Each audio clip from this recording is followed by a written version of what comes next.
In this screencast, we will look at meta-analytic structural equation modeling, SEM. First, I will give more details about structural equation modeling, SEM, and illustrate SEM with an example. Next, I will tell you more about its extension to the modeling of data from multiple studies.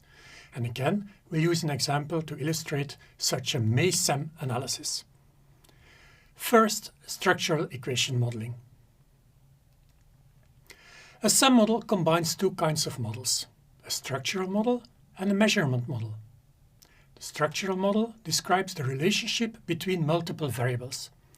These variables can be observed variables, like for instance the length of a person, but it's also possible to work with latent variables.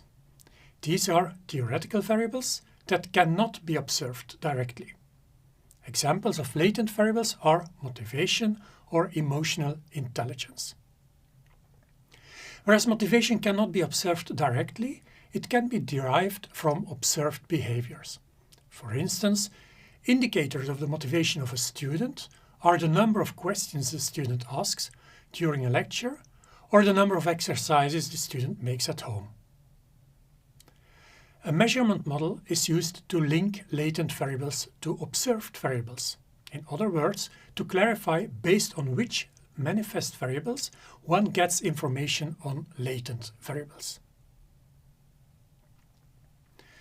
Let's look first at structural models, or the structural component of structural equation models. Various traditional models, like multiple regression models, can be considered as special cases of structural equation models. Suppose two predictors, x1 and x2, are used to predict the criterion variable y, and that all three variables are observed variables. In structural equation modeling, it's common to present a model in a graphical way, using a so-called path diagram. Observed variables are presented with rectangular boxes. Here, in the regression model, the two predictor variables can have an effect on the criterion variable.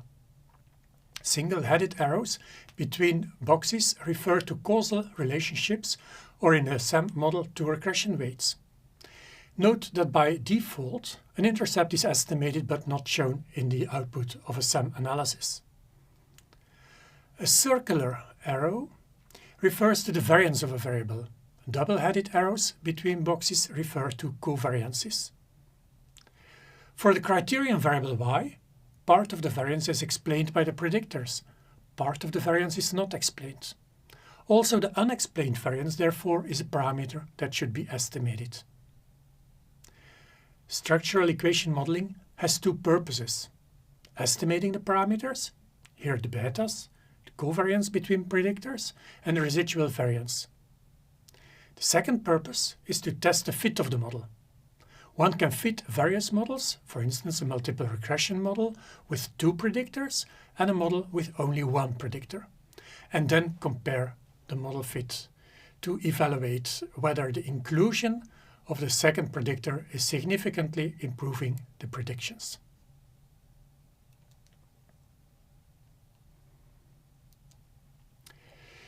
If you would use standardized data, the variances of the predictors become 1. The covariance between the predictors then is the correlation between them. The residual variance is the proportion of the variance that is not explained, and the regression weights are standardized weights. Another example of a structural model is an ANOVA model. The triangle stands for a constant, here a constant 1. In this plot, we have two groups with different regression weights for the constant, referring to the expected values in the two groups. The variance of the outcome variable can be group-specific, although it's also possible to assume homogeneity, which means that only one variance is to be estimated. An advantage of using structural models is that we can fit more complex models. For instance, models with intervening or mediating variables that at the same time play the role of a predictor and criterion variable. In this way, you can fit, for instance, models to investigate to what extent the effect on of x on y is a direct effect or an indirect effect via the mediator variable m. Now let's look at the second component of structural equation models, the measurement model. As an example of a measurement model, look at the confirmatory factor analysis model. Observed variables, indicated with rectangles, are supposed to measure latent factors, indicated using ellipses. The double-headed arrow between the two factors indicates that the factors can be correlated. The single-headed arrows from the latent factors to the observed variables represent regression weights or factor loadings.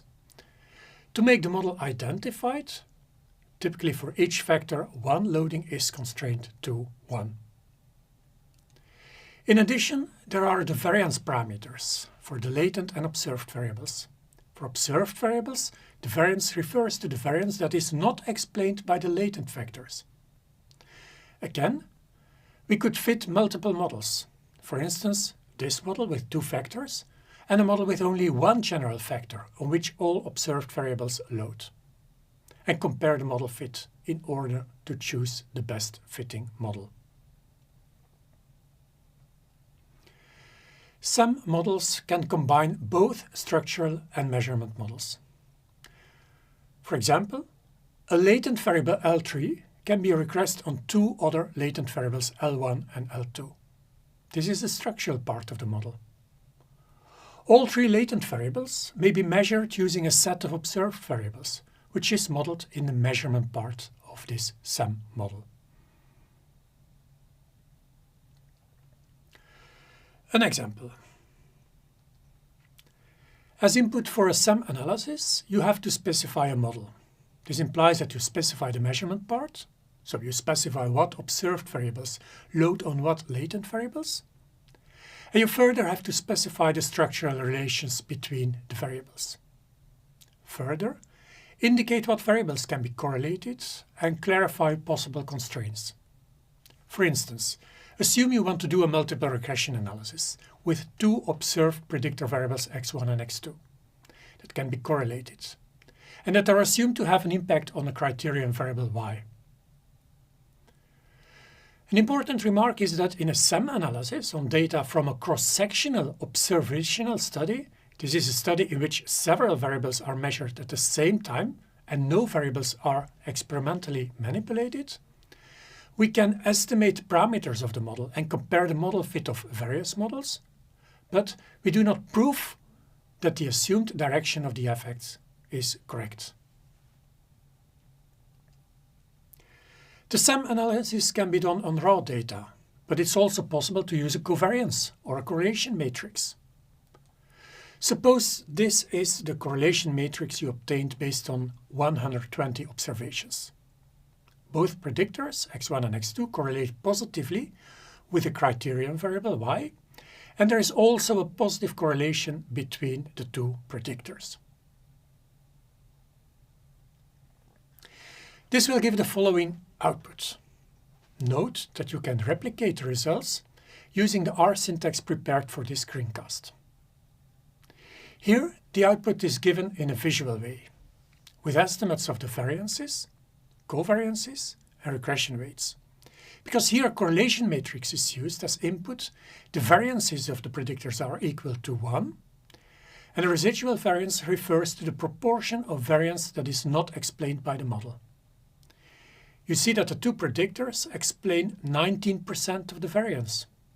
Whereas the observed variance of y is equal to 1, the residual variance of y appears to be 0.81. Further, you see that the correlation between the predictors is equal to 0.50, a correlation that was already given as input, and the regression weights are equal to 0.30 and 0.20. You can also look at the output in a tabular format. If you look at the standard errors and z-values, you see that both coefficients are statistically significant at the 0.05 significance level, which means that each predictor improves the model even if the other predictor was already included in the model. Note that in principle You can also test the model fit, but here you use 6 values as input to estimate 6 parameters. So there are no degrees of freedom left for testing the model. The 6 input values are the 3 variances of 1 and the 3 correlations. The 6 parameters that are estimated are the 2 regression weights, the correlation between the predictors, the 2 variances equal to 1 for the predictors, and the residual variance of y. After this short introduction in SEM, let us now look at a meta-analytic SEM analysis. Meta-analytic SEM analysis, or MESEM analysis.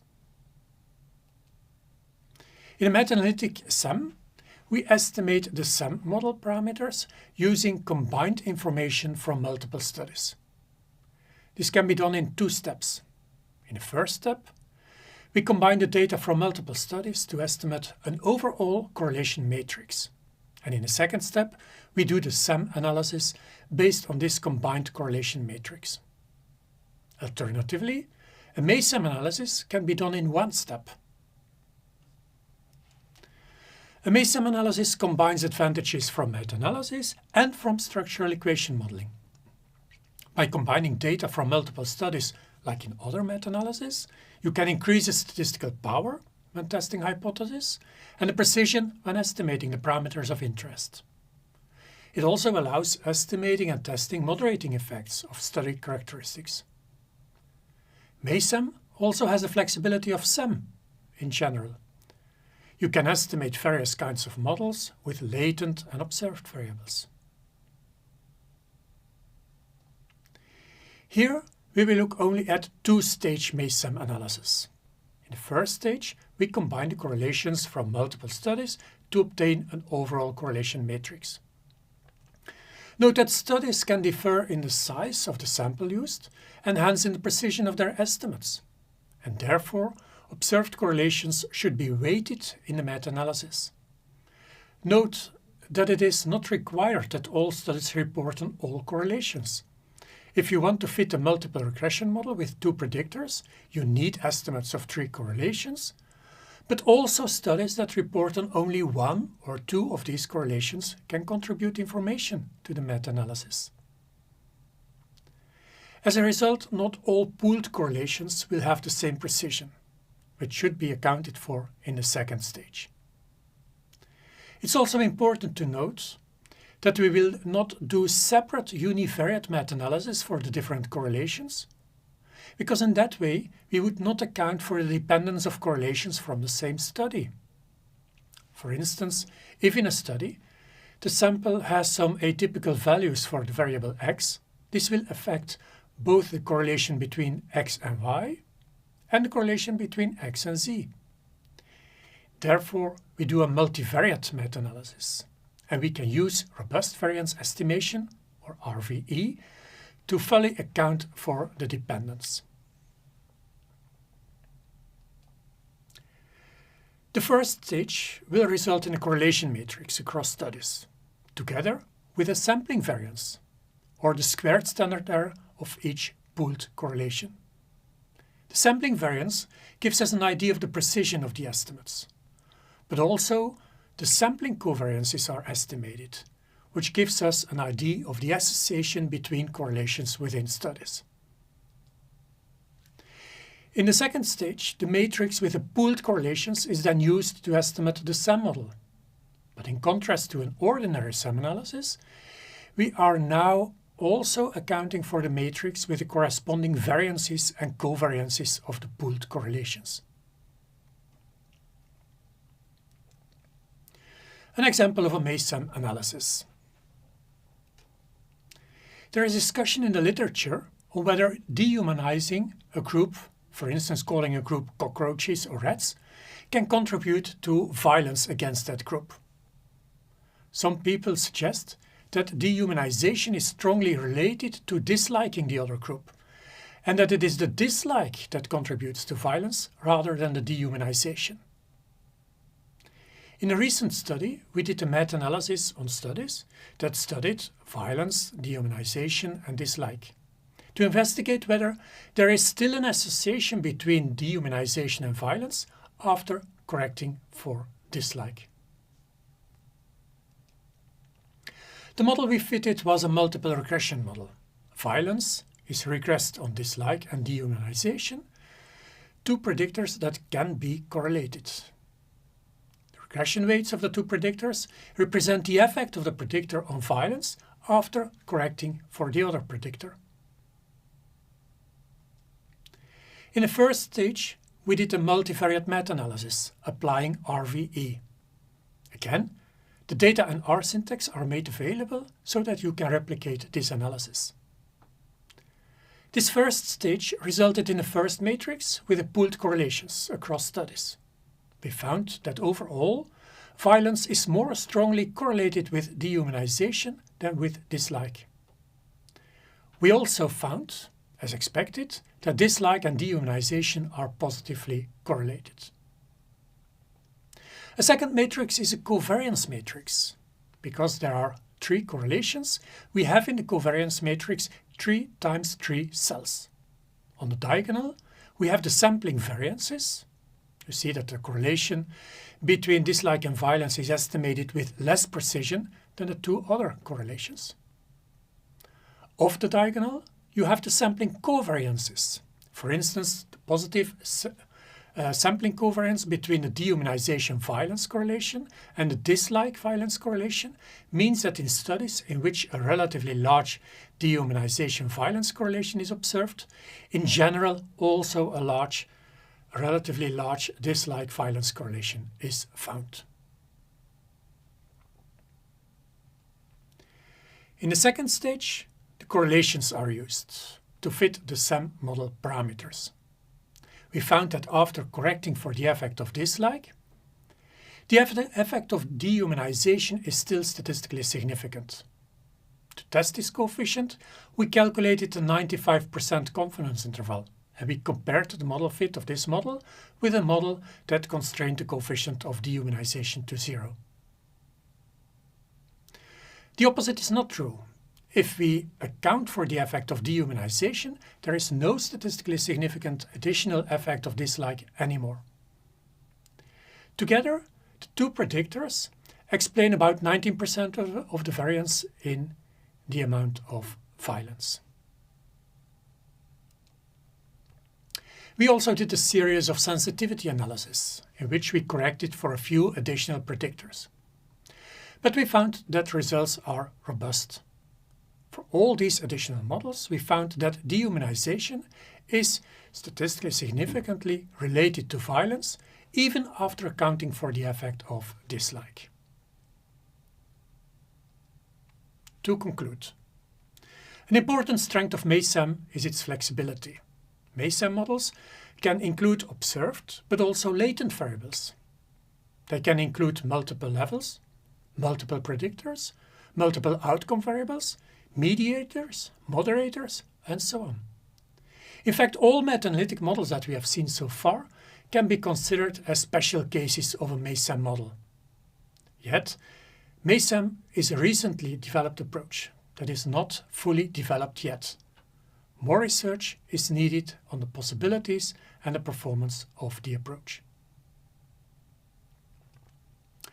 Finally, here are some references to the work of Mai Chung and Susanne Jak on SEM.